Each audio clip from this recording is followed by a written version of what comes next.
Assalomu alaykum, Ma'rifatnoma ko'rsatuv muxlislari. Xabaringiz bor, oldingi ko'rsatuvlarimizda Jaloliddin Manguberdi fondi, Ma'naviyat va ma'rifat markazi viloyat bo'limining Jaloliddin Manguberdi izidan deb nomlangan ilmiy, ma'naviy, ma'rifiy ekspeditsiyalar haqida mulohaza yuritgan edik. Bugungi ko'rsatuvimizda ham Turkiyaning Diyarbakir viloyatiga qilingan safar va undan ko'zlangan maqsad va natijalar haqida so'z yuritamiz. Buyuk ajdodimiz Jaloliddin Manguberdining jismoniy va ma'naviy jasorati hammamizga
Xorazm viloyati hokimligi tomonidan tashkil qilingan O'zbekiston Fanlar akademiyasi, Urganch davlat universiteti, Ma'mun universiteti, Ma'naviyat va ma'rifat markazi viloyat bo'limi, Jaloliddin Manguberdi fondi vakillaridan iborat ishchi guruh joriy yilning 8-15 noyabr kunlari Turkiyaning Istanbul va Diyarbakir shaharlarida bo'ldi. Ishchi guruh ilmiy amaliy safar davomida turkiyalik tarixchilar, jumladan Jaloliddin-shunos olimlar bilan uchrashish, Turkiyadagi kutubxonalar va tarixiy maskanlarni o'rganish, O'rta asrlar tarixiga oid nodir manbalarni to'plash va tarjima qilish, Jaloliddin Manguberdi tarixiga oid yangi ma'lumot, manba va manzillarni tadqiq qilishi rejalashtirilgan edi. Shuningdek, Turkiyadagi ilmiy tadqiqot institutlari, oliy ta'lim muassasalari, mahalliy boshqaruv organlari bilan ma'naviy, ma'rifiy sohada hamkorlik qilish yuzasidan muzokaralar olib borish, kelishuvlarni amalga oshirish singari maqsadlar ham qamrab olingan.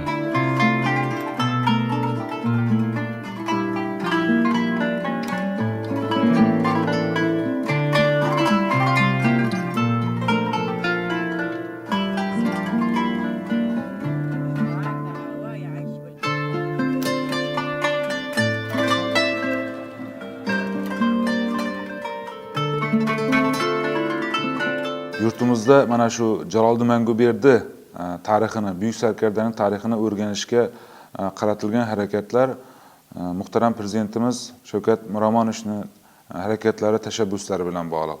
Ya'ni oldingi davrda 1994-yillardan 98-yillarda bu boradagi Jaloliddin Manguberdi tarixini o'rganishga bo'lgan harakatlar bo'lgan, uning yubileyini nishonlaganmiz, bog' majmuasi barpo qilingan va ordenlar ta'sis qilingan. Biroq bu masalada Jaloliddin Manguberdini tarixini haqiqiy ma'noda shu butun dunyodagi o'rganilishini umuman o'zimizda va yangi bir bosqichga olib chiqish bu 2020-yildan qaytadan yangidan boshlandi desak to'g'ri bo'ladi. Chunki mana shu 2020-yil 23-yilda Vazirlar Mahkamasi tomonidan chiqarilgan mana shu hujjatda Jaloliddin Manguberdi tarixini yangi sahifadan o'rganish bo'yicha farmoyish chiqadi. Mazkur farmoyishda Jaloliddin Manguberdi izidan chet ellarga ilmiy safarlar uyushtirish, ekspeditsiyalar uyushtirish masalalari belgilanadi. Jumladan Sharq mamlakatlari, Mo'g'uliston, Kavkaz orti mamlakatlariga ilmiy safarlar davomida materiallar yig'ish, ma'lumotlar, manbalar yig'ish, kutubxona muzeylarda saqlanadigan materiallar, xususan Jaloliddin Manguberdining dafn etilgan joyi bo'yichagi shu chet ellik olimlar tomonidan qilinayotgan ishlarni, tadqiqotlarni ham o'rganish, bu o'sha farmoyishda ham bu masalalarga alohida urg'u berilgan edi. Shundan so'ng muhtaram prezidentimizning Xorazm viloyatiga tashrifi 2020-2021 yillar tashriflarida prezidentimiz tomonidan mana shu Urganch shahar markaziga Jaloliddin Manguberdining haykalini bunyod etilishi bo'yichagi takliflari va mana shu mahobatli bir haykalni bunyod etilgandan keyingi mana shu yerda haykalning ochilish marosimida so'zlagan nutqlaridan keyin ham hukumatimiz tomonidan tegishli mutasaddilar, mas'ullar tomonidan mas'ullarga aniq vazifalar belgilab berilgan edi. Shu nuqtai nazardan mana O'zbekiston Respublikasi Prezidenti administratsiyasining tegishli vazirliklarga, xususan Xorazm viloyat hokimligiga, Jaloliddin Manguberdi fondiga 2022 yil yakuniga qadar Jaloliddin Manguberdi dafn etilgan joyda uning ramziy maqbarasini bunyod etish bo'yicha Vazirlar Mahkamasiga taklif kiritish masalasi, ya'ni vazifasi qo'yilgan edi. Aynan mana shu vazifalardan kelib chiqib, Xorazm viloyati hokimining qo'llab-quvvatlashi bilan Jaloliddin Manguberdi izidan nomli ilmiy ekspeditsiyani tashkil qildik Turkiyaga.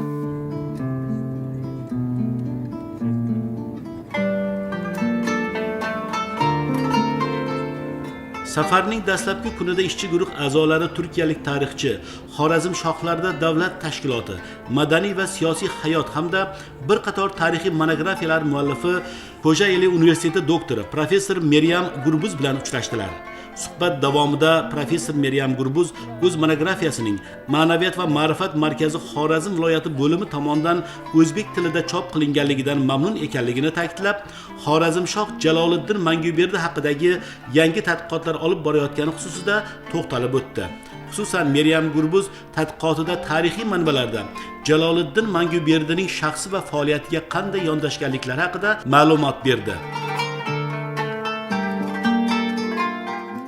İstanbul Üniversitesi'nde doktora yapmaya başladığımda Islom universitetida doktorlik tadqiqotlarimni olib borayotgan kezlarim davlatchilik tarixi bilan shug'ullanishga qaror qildim.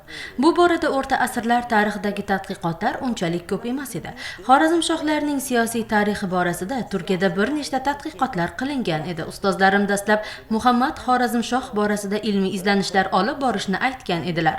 Ammo Istanbuldagi yozma manbalarni o'rganib, Xorazm shohlarida davlat tashkiloti borasida tadqiqot qilishimni so'radim. Ustozlarim rozi bo'ldi. Shu tariqa bu mavzuga qo'l urar ekanman, qiziqishim tobora ortib bordi. Xorazm shohlar davlatining geografiyasi, xalifalik, Anadolu, Eron, Turkmaniston hududlari bilan bog'liq bo'lgan mamlakat tarixini o'rganish nihoyatda qiziqarli kechdi. Jaloliddin Xorazmshohga to'xtaladigan bo'lsak, u Turkiyada qahramon sifatida ehtirom qilinadi. Jaloliddin Manguberdining qabri qayerda dafn qilingani xususida shaxsan shug'ullanmagan bo'lsam-da, Sibit ibn Javziyda bu ma'lumotlar keltirilganidan xabardormiz. Bu borada yana bir qator tarixiy manbalarda, asosan arab manbalarida ma'lumotlar qisqa keltirib o'tiladi.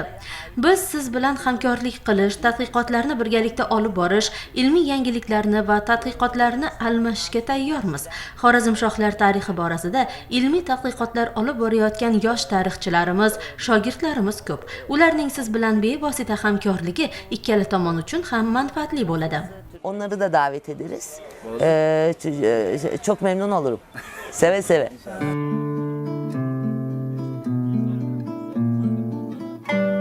Ishchi guruhning navbatdagi manzili Diyarbakir shahri bo'ldi.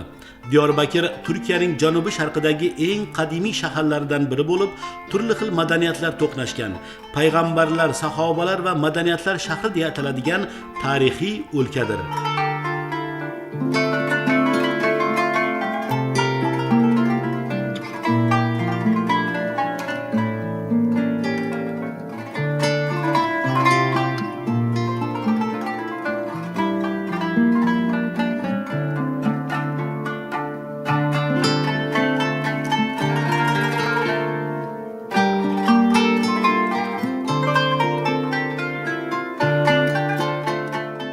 Diyarbakir viloyatiga safarimiz juda iliq taassurotlarga boy bir holda kechdi.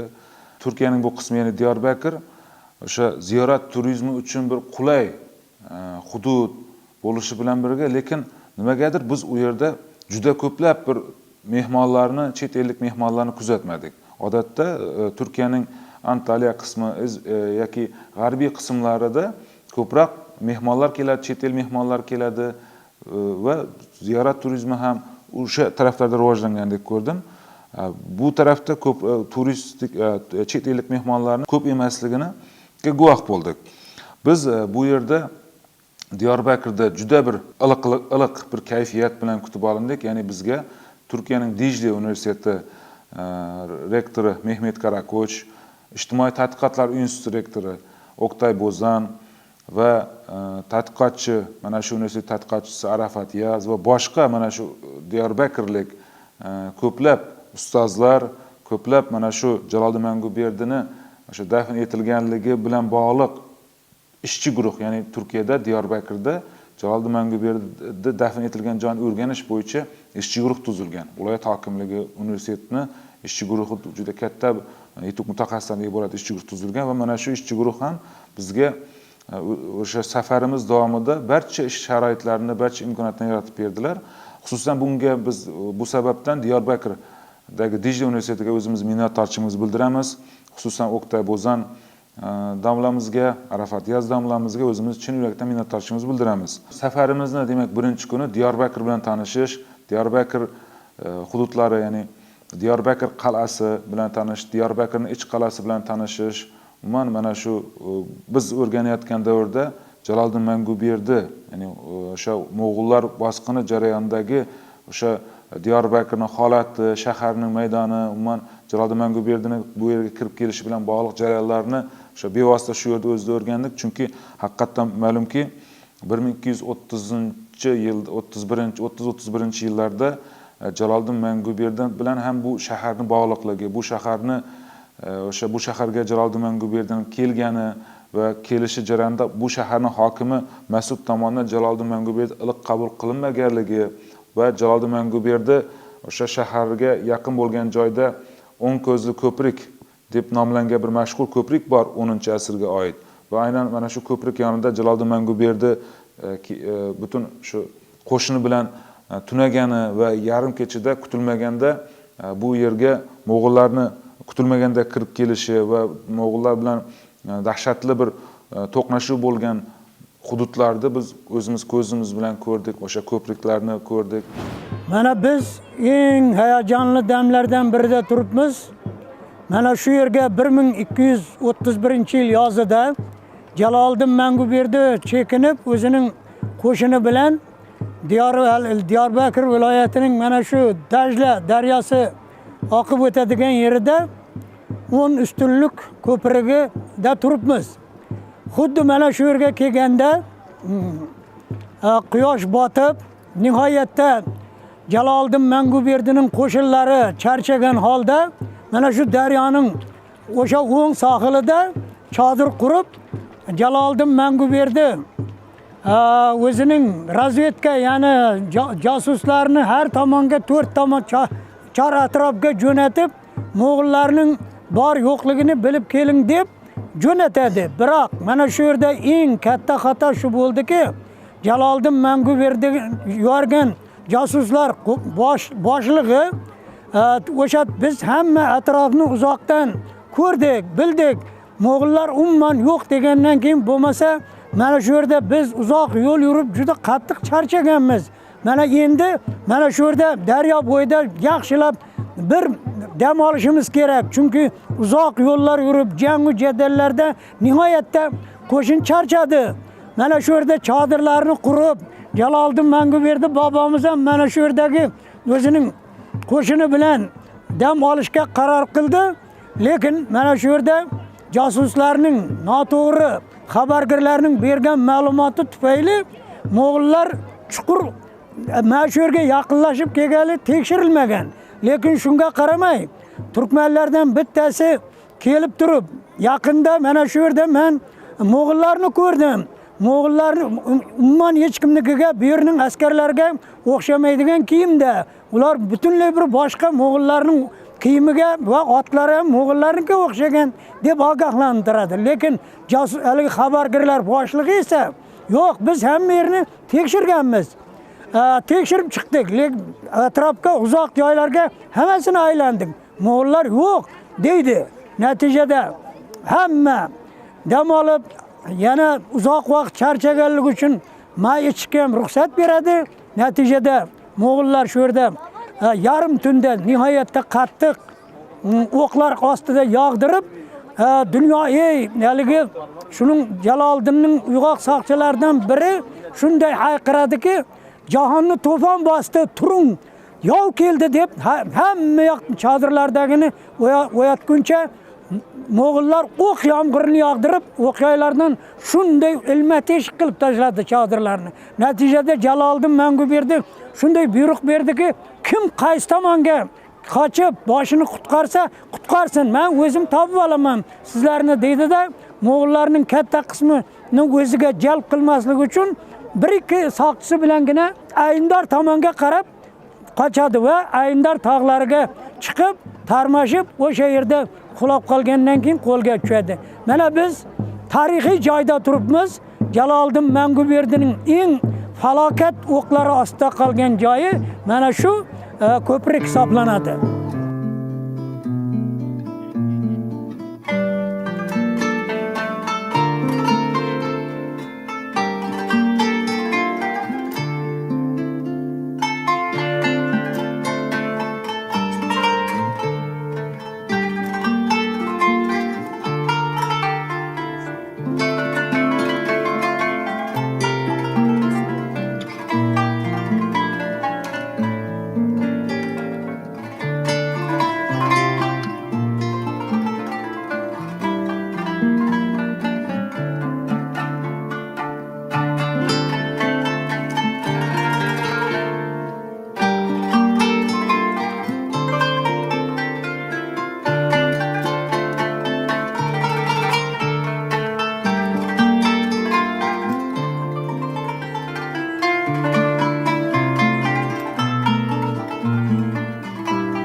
Safarning navbatdagi kunida Diyarbakirda joylashgan Dijli universiteti rektori bilan uchrashuv tashkil etildi.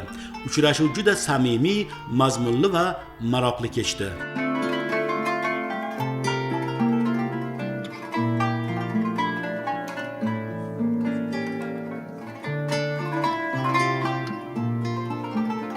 Ki diğer olay bu Celalettin Harzemşah'ın Bengüverdi'nin olayı ise tamamen tarihçilerin Jaloliddin Xorazmshohning taqdiriga oid tarixiy ma'lumotlarni hamkorlikda o'rganishimiz lozim. Siz bilan tariximiz chambarchas bog'liq, tilimiz bir. O'tmishning buyukligini siz O'zbekistonda his qilasiz. Diyarbakirdagi barcha madrasalarni to'plasangiz ham Samarqanddagi 3 ta madrasaga teng kelmas. Chunki Samarqanddagi madrasalar o'z zamonida ilm, fan, diniy bilimlar rivojiga ulkan hissa qo'shgan. Ajdodlari bilimli bo'lgan avlodlar ham albatta ilm egalari bo'ladi. Biz O'zbekiston bilan hamkorligimizni yangi bosqichga olib chiqmoqdamiz. Jaloliddin Manguberdi va Xorazmshohlar davlati tarixining o'rtaga chiqishi esa bu hamkorlikni yuqori pog'onaga ko'taradi.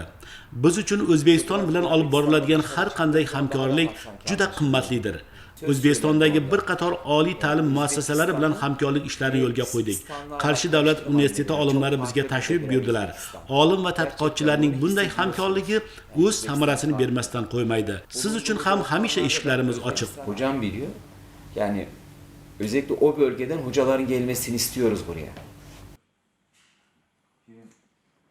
Dijli universiteti professori Oktay Bozan hamda mustaqil tadqiqotchi doktor Arafat Yaz tomonidan Jaloliddin Manguberdining dafn qilingan joyiga oid ma'lumotlar aks ettirilgan taqdimot ham ishchi guruh e'tiborini tortdi. Ishchi guruh a'zolariga keltirilgan ma'lumotlarni manbalar asosida ko'rsatib bergan turkiyalik tadqiqotchilar O'zbekiston Fanlar akademiyasi tarix instituti vakillariga tegishli manbalarni taqdim qildilar. Shundan so'ng ishchi guruh a'zolari ushbu manbalar asosida keltirilgan ma'lumotlarni o'rgandilar.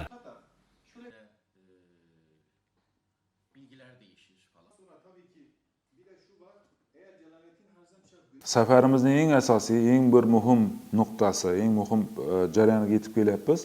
Bizlar mana shu safarimizni agar kun tartibiga e'tibor qaraydigan bo'lsak, kunlar sari mas'uliyatli damlar yaqinlashib kelardi va safarimizning so'nggi kunlarida biz Silvanga, ya'ni bugungi kunda nomi Silvan, o'rta asrlarda Maya Fariqin, boshqa tillarda turli xil nomlar bilan keladigan o'sha Maya Fariqin shahriga safar uyushtirdik.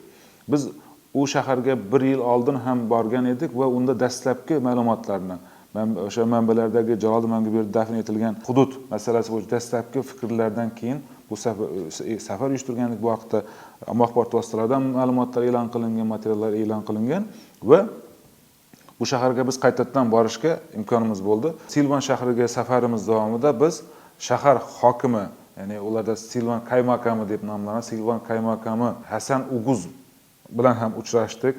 Ular bizni safarimizga, ilmiy safarimizga, ilmiy ekspeditsiyamizga yaqin yordam berdilar. Oldimizdagi maqsadlar, vazifalar bilan tanishar ekan, ular ham har qanday hamkorlikka, har qanday amaliy hamkorlikka yordam berishga tayyor ekanliklarini, hattoki o'sha Silvan shahrida Jaloliddin Manguberdi dafn etilgan bu shaharda Jaloliddin Manguberdi nomi bilan bog'liq ijtimoiy soha obyektlari yoki Jaloliddin Manguberdi ko'chasini, bir ko'chalarni Jaloliddin Manguberdi nomini berishni yoki Jaloliddin Manguberdi nomli bir tarixni bir o'zida aks ettiradigan bir muzeynamo bir ko'rinishdagi bog' xiyobonlar. Xuddi mana shunday bir xiyobonni Silvan shahrida Jaloliddin Manguberdi nomli xiyobon yoki uning bir katta bir xiyobonning bir qismini Jaloliddin Manguberdiga nom bilan bog'lashni va bu yerda o'sha bizni o'zbek hunarmandlari yoki bizni o'sha sharq me'morchiligimizga xos bo'lgan an'analardan iborat bo'lgan minoralar yoki boshqa bir shakllarni o'zida aks ettirgan bir qanaqadir bir me'moriy bir ansambllarni qilish masalalarini o'rtoqlashdik suhbat jarayonida va o'sha shaharning bir qismiga Jaloliddin Manguberdi nom bilan bog'liq ramziy bir maqbara qurilish masalasini va qayerga qurilish masalasini endi ular o'rganmoqdalar. Shu bilan birga bizlar hali o'zimiz oldimizga maqsad qilmagan edik, ya'ni Jaloliddin Manguberdi nom bilan bog'liq bir masjid ham bunyod qilishni ular o'zlari taklif qildilar. Chunki ularda, ya'ni bizda ko'proq Jaloliddin Manguberdi bir milliy qahramon o'laroq gavdalanar ekan, Turkiyada va boshqa islom mamlakatlarida Jaloliddin Manguberdining islom dunyosining himoyachisi sifatida ko'riladi. Avvalambor bu haqiqatan ham mantiqan ham juda to'g'ri bir qaror. Chunki o'sha paytda Mo'g'ullar butun nafaqat bu Xorazmshoh, ya'ni Dilar davlatiga, ya'ni shu Xorazmshohlar davlatiga, balki butun islom dunyosiga katta xavf soladi va shu islom dunyosining himoyasi yo'lida 10 yil davomida Jaloliddin Manguberdi jon olib jon beradi. Va mana shu yo'ldagi xizmatlari uchun butun islom dunyosi, umuman tarixchilari, islom olamida aytganimiz bu Yaqin Sharq, O'rta Sharq hozir mamlakatlar, Suriya, Iroq, Turkiya, Janubiy Kavkazdagi mamlakatlar, ular shunday Jaloliddin Manguberdi shunday qahramon sifatida ko'riladi va u tadqiqotlardan xuddi shunday bir ma'no tug'iladi. Shunday ekan, ular ham o'sha shahar hokimi ham xuddi mana shunday fikrni, ya'ni bu Jaloliddin Manguberdi nomi bilan bog'liq bir masjidning qurilishi masalasini o'rganayotganligini, hozir aynan uning fikrida mana shunday fikrlar kelayotganligi haqida gapirdi. Albatta bu ularning dastlabki nimasi, kelajakda ular bilan hamkorliklarimiz jarayonida, ertaga balki bizni rasmiylarimiz, hali davlatimiz rahbariyati ham bu borada ular bilan qanaqadir hamkorliklari jarayonida balki fikrlar yana ham aniqlik kiritilib, takliflar aniqlik kiritilar balki.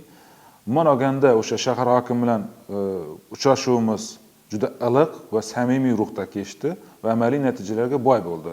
Shundan so'ng biz o'sha Jaloliddin Manguberdi dafn etilgan joy sifatida ko'rsatilayotgan Malik burji deb nomlanadigan shaharning shimoli sharqiy burchagidagi o'sha o'rta asrlarda bir shaharning markazi, ya'ni ark qismi, bizni sharq nimamizda ark deya nomlanadigan hukmdor yashaydigan qismi shaharni, hukmdor yashaydigan qismini tepaliklarni ko'rdik, boshqasini ko'rdik va ular aytayotgan joylarni ham ko'rdik. Faqat bitta masala, bu yerda bizni o'sha rasmiylar ham bizni delegatsiyamizga qo'yilgan eng katta vazifa bu yerda o'sha Jaloliddin Manguberdining dafn etilgan joy bo'lsa, uni demak hoki ham mana shu yerda va buni topish, ya'ni uni arxeologik tadqiqotlar qilish bilan uni o'sha suyaklari yoki hokini izlab topish, qabrini qidirish masalalarini ham ko'rishimiz, o'rganishimiz kerak edi va bizni safar ishchi guruhimiz tarkibida arxeologlar ham bor va turklardan bizni ilmiy guruhimiz tarkibida arxeologlar kamroq bo'lganligi uchun ularni o'sha Turkiya tarafidan Diyarbakir Dijli universitetidan arxeologlarni jalb qildik va biz ko'rsatilayotgan manzilda arxeologik tadqiqot ishlari, ya'ni Jaloliddin Manguberdining xokini izlash, qabrini izlash yoki qandaydir qabrtosh namunalari Jaloliddin Manguberdining qabrtoshi bordir degan ma'noda uni izlash masalalarini ham o'rgandik va shunday qarorga kelindiki, bu yerda Malik burji deb nomlanadigan tepalikda u yerda bir qancha qabristonlarning borligi, shu bilan birga katta bir yo'l o'tganligi, Silvan va Batman nomli markaziy yo'l aynan mana shu yerdan o'tganligi, shu bilan birga ikkita masjidning borligi, Feridun nomli masjid va shaharning bir ko'rsatilgan hududida kichkina yana bitta jami borligi, shu bilan birga ko'p qavatli turar joy binolari borligi va boshqa xususiy mulklarning borligini inobatga olib, qo'shma ishchi guruhimiz, o'zbek turk olimlaridan iborat ishchi guruhimiz bu yerda Jaloliddin Manguberdining xokini, ya'ni qabrtoshini yoki uni haqiqiy o'zi xokini, suyaklarini topish imkoniyatlari juda past degan qarorga keldi. Shu nuqtai nazardan bu yerda hozirgi vaqtda arxeologik tadqiqot ishlari olib borish qulay emas degan qarorga kelindi va xuddi shu nimamizda biz ekspeditsiyamizning ishchi guruhimizning xulosasida xuddi mana shu O'zbekiston Respublikasi administratsiya rahbariyati tomonidan chiqarilayotgan hujjatda, ya'ni Jaloliddin Manguberdining dafn etilgan joyda Mayafarqin shahrida ramziy maqbarasini bunyod etish deyilgan deb ko'rsatilgan. Islom dunyosi himoyasi yo'lida umrini fido qilgan Sulton Qilich Arslan I deb nomlangan sarkardaning aynan Silvanda dafn etilganligi va unga ham ramziy bir maqbara qurilayotganligiga guvoh bo'ldik va shu ma'noda Jaloliddin Manguberdining ham aynan shu shaharda ramziy bir maqbarasini bunyod qilish menimcha to'g'ri qaror bo'ladi.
Jaloliddin Manguberdi faoliyatining so'nggi kunlari kechgan hamda turk olimlari tomonidan aniqlangan Ayndor qishlog'ida o'tiribmiz. Biz turk olimlari bilan hamkorlikda hozir shu nasaviy asarida o'z aksini topgan. Qolaversa, turk olimlari tomonidan Zibdul Javziy bo'yicha aniqlangan ma'lumotlar bo'yicha harakat qilib shu Jaloliddin Manguberdining Mo'g'ullar bilan jangdan to'qnashuvdan keyingi faoliyatining izlarini o'rgandik. Endi bu jarayonda biz shu narsaga amin bo'ldikki, nasaviyda yozilgan, ya'ni nasaviy ma'lumot bergan Jaloliddin Manguberdi Mo'g'ullar hujumiga uchragandan keyin bir qancha askarlari bilan o'zi yakka chekinadi, qochadi. Ana shu qochib kelish jarayonida endi bu jarayonlar ko'proq nasaviyda qisqa faqat berilgan, lekin Zibdul Javziyda u aniqroq berilgan. Ya'ni turk olimlari aytganidek, Mayafarqin tog'larida u qochib borish jarayonida qaroqchilar tomonidan qo'lga tushirildi. Keyin qaroqchilar tomonidan qo'lga tushirilgan Jaloliddin Manguberdi keyinchalik o'ldiriladi shu hududda. Keyinchalik bu Mayafarqin hokimi Shahobiddin G'oziyga yuborilgan xabar uchun yuborilgan vakillar bilan birga kelib aniqlashsa, u haqiqatdan ham Jaloliddin Manguberdi bo'ladi. Uni keyin Nasaviyning yozishi bo'yicha Mo'g'ul bosqinchilaridan ularning yomon ta'siri yoki bo'lsa keyingi Jaloliddin Manguberdi qabrini oyoq osti qilmaslikda uchun ular yashirincha dafn qilganliklari ma'lumoti o'z aksini topgan. Endi tadqiqotlar jarayonida shu narsa ma'lum bo'ldiki, bu hozir biz o'tirgan qishloq aynan mahalla aholi ichida Ayndor deb ataladi. O'zi asli Ayndor so'zi yoki bo'lmasa qishloq nomi faqat ikki manbada Zibdul Javziyda keltirilgan. Shu keltirilgan ma'lumotlar bo'yicha biz faoliyat yuritish jarayonida, demak, bizning ekspeditsiyamiz asosiy maqsadi bo'lgan Jaloliddin Manguberdining so'nggi hayot kunlarini bo'lib o'tgan, yuz bergan joyda biz tadqiqot ishlarini olib bordik. Endi keyin hali bu tadqiqot jarayonlari davom etadi. Hozirlikcha biz asosiy ekspeditsiyadan ko'zlangan maqsad Jaloliddin Manguberdi dafn qilingan joy masalasi bo'yicha faoliyatimiz deyarli yakuniga yetyapti. Ko'p nimalar aniqlandi. Bu faoliyatimizga yaqindan ko'mak bergan, ayniqsa juda katta o'ynadi Rafat Ozan Xo'jayev va ular olib borgan tadqiqotlar bizga shu tadqiqotlarimizning yanada samarali bo'lishiga juda katta yordam bo'ldi. Harzemşahlar Devleti'nin ve Celaleddin Harzemşah'ın tarihiyle alakalı çalışmalar yaptık. Bu çalışmalar sonrasında Celaleddin Harzemşah'ın Xorazmshohlar davlati va Jaloliddin Manguberdi tarixiga oid tadqiqotlarni olib bordik. Bu tadqiqotlar natijasida Jaloliddin Xorazmshohning Diyorbakirda Amit shahriga bog'liq bo'lgan Mayofariqinning Ayndor qishlog'ida o'ldirilganini aniqladik. Ayndor qishlog'i 8 asrdirki shu nom bilan atalib kelinayotgan qishloqdir. Bugun bu qishloq Kabagli bo'g'oz sifatida ma'lum. Bu qishloq 8 asrdan buyon musulmonlar va armanlar birgalikda yashaydigan qishloq sanaladi. Tarixiy manbalarda Jaloliddin Manguberdi o'ldirilgan joy haqida o'qir ekansiz, qishloq Silvanga yaqin joyda joylashgani, atrofi tog'lar bilan o'ralgan haqida aytiladi. Qishloq sharq va g'arbdan keladigan savdo karvonlari to'xtab o'tadigan manzil sifatida ma'lum bo'lgan. Aynan shu yerda Jaloliddin Manguberdining o'ldirilishiga O'zbekistonda, jumladan xorazmlik tadqiqotchilar katta qiziqish bildirdilar. Xorazmlik do'stlarimiz 1 yil oldin Sulton Qilich Arslon birinchining konferensiyasiga kelganlaridan so'ng biz bu haqida 2 ta ilmiy maqola hozirladik. Doktor Arafat Yaz bilan birga va O'zbekiston tarixining, shuningdek islom va turkiy xalqlar tarixining ulug' bir shaxsi bo'lgan Jaloliddin Manguberdining shaxsiyati, o'limi haqidagi tadqiqotlarni amalga oshirdik. Jaloliddin Xorazmshoh mana shu tuproqlarda abadiy qo'nim topgan. Bu zaminga siz ham xush kelibsiz. Jaloliddin Manguberdi yashagan, jang qilgan va vafot etgan bu tuproqlarda biz ham tadqiqot olib borayotganimizdan mamnunlik his qilamiz, g'ururlanamiz. O'zbekistondan kelgan ishchi guruh bilan bu joylarda izlanishlar olib bordik. Buning uchun barchangizga minnatdorchilik bildiramiz. Jaloliddin Manguberdi tarixi bilan bog'liq tadqiqotlar ikki davlat o'rtasidagi madaniy, iqtisodiy, siyosiy hamkorlik uchun yanada katta eshiklarni ochadi. Shu bilan birga qardosh xalqlarning yanada yaqinlashuviga xizmat qilishiga ishonamiz. Dolayısıyla bizler de böyle bir keşfi yapmaya vesile olduğumuz için çok büyük bir memnuniyet duyduk.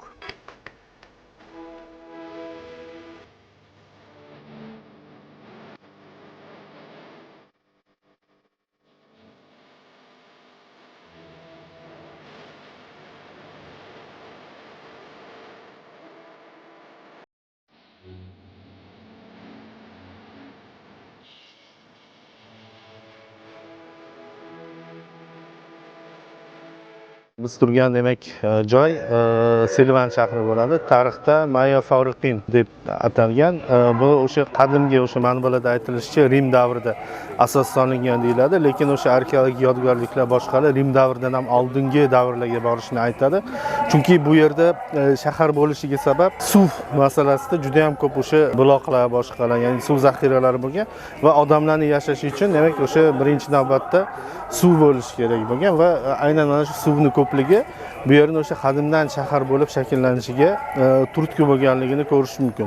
Shahar demak joylashgan strategik jihatdan ham juda ham muhim joyda joylashganligini ko'rish mumkin. Bu yerda o'sha deylik mana shu O'rta Sharqda bo'lgan katta davlatlar o'rtasidagi turli xil tarixiy jarayonlarda ham muhim rol o'ynagan. Masalan, Vizantiya va forslar o'rtasidagi urushlarda bu shaharda o'sha vizantiyaliklar forslar bilan urushda shahid bo'lgan bir qancha o'zlarini o'sha odamlarni olib kelib ko'mganliklari va bu shaharni o'sha shahidlar shahari deb ataganliklari aytilgan. Keyinchalik o'sha Matura turli xil shunaqa nomlar bilan aytishadi va arab manbalarida bu shahar bevosita o'sha Mayo Favriqin tarzida keladi manbalarda, chunki bu arabcha talaffuzi shunaqa bo'ladi. 9-12 asrdagi biz o'sha yozma arab manbalarini qaraydigan bo'lsak, Amid va Mayo Favriqinda deb turib doim o'sha Diyorbakir va Mayo Favriqin birgalikda kelganligini ko'rishimiz mumkin. Bu yerda o'sha biz qaraydigan bo'lsak, Marvoniylar, Ortiqlilar, boshqalar keyinchalik o'sha Usmoniylar davrida ham katta shahar bo'lganligini ko'rish mumkin. Jaloliddin Manguberdi 1231-yillarda mana shu hududlarga kelib qoladi. To'g'ri, mo'g'ullarning taqibi Jaloliddin Manguberdiga o'zidagi juda ko'p harakatlar va mo'g'ullarga nisbatan ko'p jang jadallarda charchagan Jaloliddin Manguberdi mana shu Selvan hududlariga kelib Amid hukmdori Al-Malik Al-Muzaffar Shihobiddin G'oziy oldiga keladi. Lekin afsuski bu yo'lda bu Amid qalasiga kelgan vaqtda qalada shunaqa bir tasavvur uyg'onadiki, go'yoki mo'g'ullar kelyapti, ya'ni yo bo'lmasa bir xorazmiylar bu qalani olmoqchi ekan degan bir xalqda tasavvur qilib Jaloliddin Manguberdini bu qala hududlariga kiritilmaydi.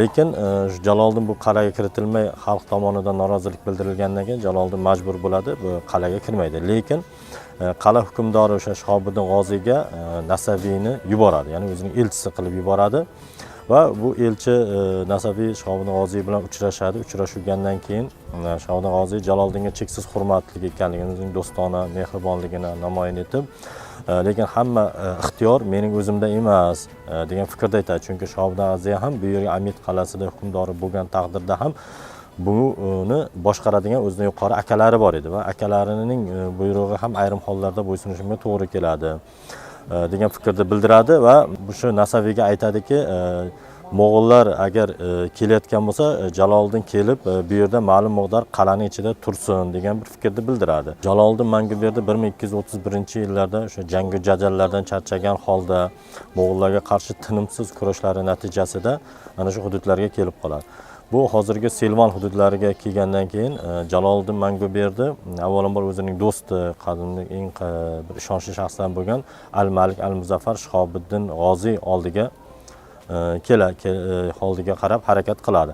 Lekin afsuski Amid qalasi juda mustahkam qal'a bo'lganligi uchun ham bu joyga xorazmliklar kelayotganini ko'rgan xalqda qo'rquv, vahima uyg'onadiki, go'yoki Xorazmdan kelayotgan lashkar va Amid qalasini bosib oladi degan fikr tug'iladi va xalqda ichida, shahar ichida xalqlarda turgan xalqlar g'alayon qilib xorazmiylarni tosh otib bu shaharning ichiga kiritmaydi Jaloliddin Manguberdini. Va Jaloliddin Manguberdi bu shaharga kira olmagandan keyin shahardan tashqarida qo'nim topadi va bu joyga o'zini o'sha Nasaviy, o'zining ishonchli bo'lgan shaxs Nasaviyni elchi qilib yuboradi.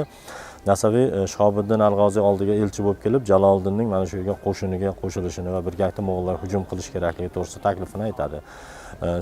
Lekin afsuski Shihobiddin G'oziy inon ixtiyori o'zida emasligini va akalari ham bu yerda buni bosh bo'lib turganligini aytib, har qanday holatda ham xohlaydi, lekin yordam berishga imkoni yo'qligini ma'lum qiladi. Va shunaqa bir aytadiki, Nasaviyga mo'g'ullar yaqin qoldi bu hududlarga bostirib qolishga. Shihobiddin Nasaviyga aytadi, xohlasang ma'lum muddatda o'ziga sen shu yerda turib tur, yashab tur.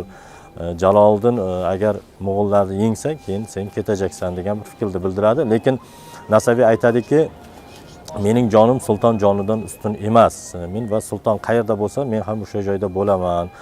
Va men buni qo'rqoqlarcha bu yerda qolish niyatim yo'q deb qal'adan tashqariga chiqib ketadi.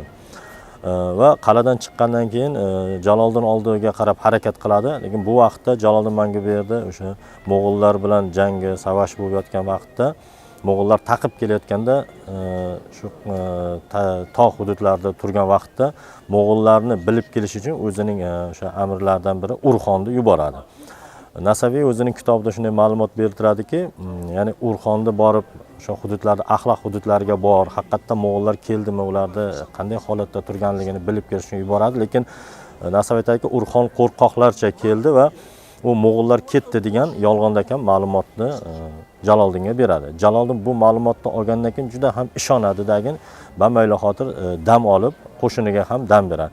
Lekin afsuski mo'g'ullar axloq hududlardan ketmagan edi va mo'g'ullar pistirma qilib buni poylab kelayotgandi.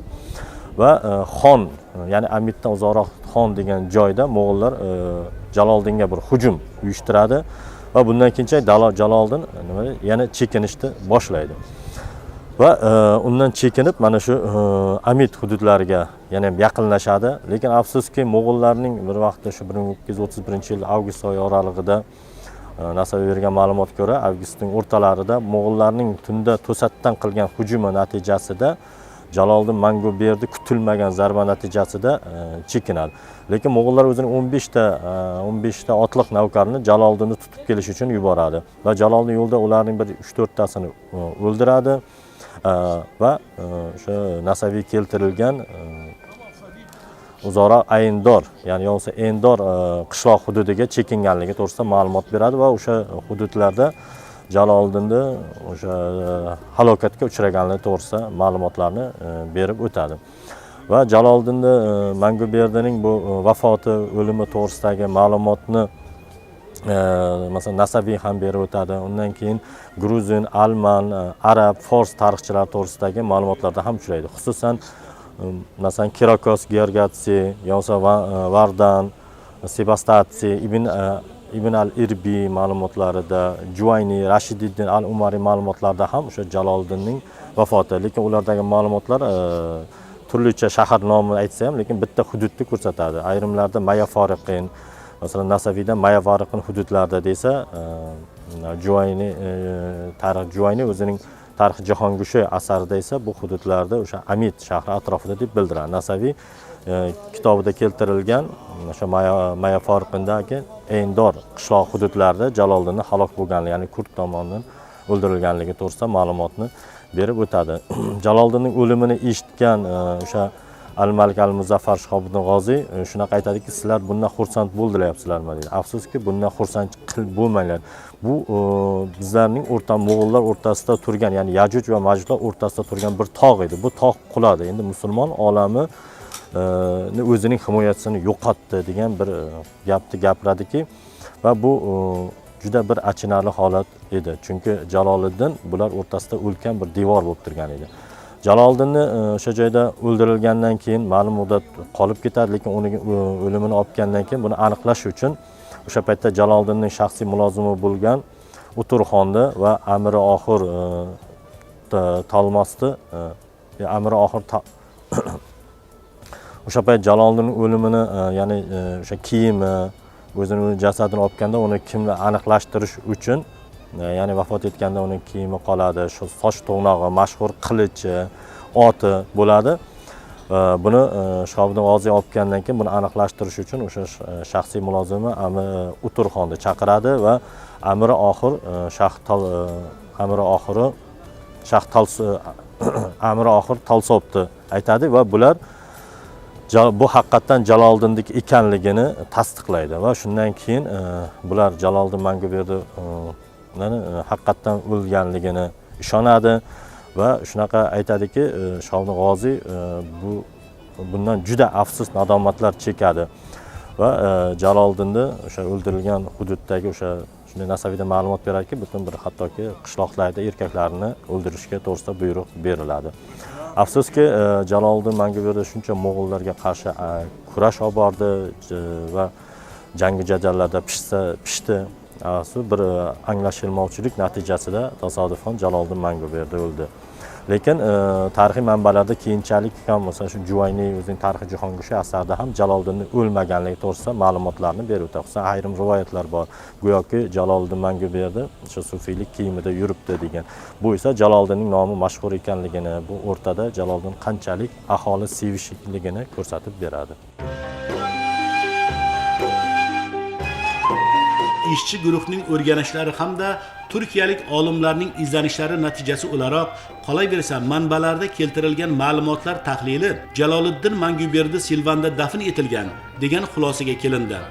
Endilikda ajdodimiz dafn qilingan joyda Turkiya hukumatı bilan kelishgan holda o'rta asr sharq me'morchiligi an'analarini o'zida aks ettirgan ramziy maqbara bunyod etish yuzasidan Respublika Vazirlar Mahkamasiga taklif kiritiladi. Albatta, bunday sa'y-harakatlar islom dunyosining qahramoni sanalgan Jaloliddin Manguberdi xotirasini abadiylashtirish va kelgusi avlodga yetkazish uchun Turkiyaning Silvan shahrida ramziy maqbara bunyod etilishi ayni muddaodir. Ushbu safar davomida ikki mamlakat xalqlarining o'xshash madaniy va tarixiy qadriyatlari yuzasidan ilmiy va madaniy loyihalarning amalga oshirilishi.